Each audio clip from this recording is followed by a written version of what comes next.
The second thing you need if you want to build a pod-based gym is weights. I'm a huge fan of kettlebells. In fact, I would get kettlebells before I'd get dumbbells, okay? You want to have some various sizes. You'll see here, just my collection I have at home. They're cast iron, they're beefy, they never need maintenance. I've kicked them, stepped on them, run them over in a truck, dropped them. Hell, you could set them on fire and nothing's gonna happen to them. But people use them in rehab and start getting very resilient, very bulletproof when they're dealing with that external weight. I like kettlebells. There's a lot of features I could go over of why I like those so much, but find a company that is reputable.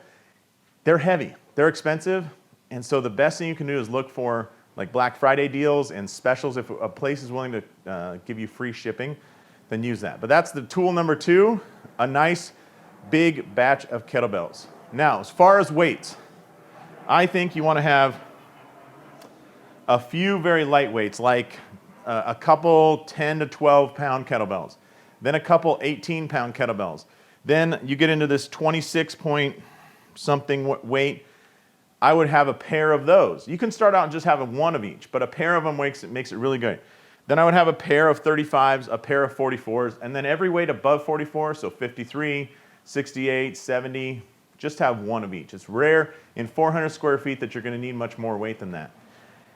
If you start assembling more than probably 8 of them, get yourself a rack. What I do with these is I just line them up on my workbench here that's also storage for extra stuff, and it's fine. But if I had 16 kettlebells, I couldn't do that. One tip too with the kettlebells, when you're doing rehab, you are probably very experienced in exercise, but your patients and your clients, they're not, okay? So you can look at a kettlebell and know its weight, but they may not be able to, especially early on in the relationship. So make them feel good and make it super explainable. Here's a tip. Get a paint marker, an oil-based Sharpie, and just write the weight on every kettlebell. So I wrote 27 on there, or you can just fill in the blanks of that area with some white paint so they know what weight they're dealing with, okay? I really like kettlebells for this. So that's number 2.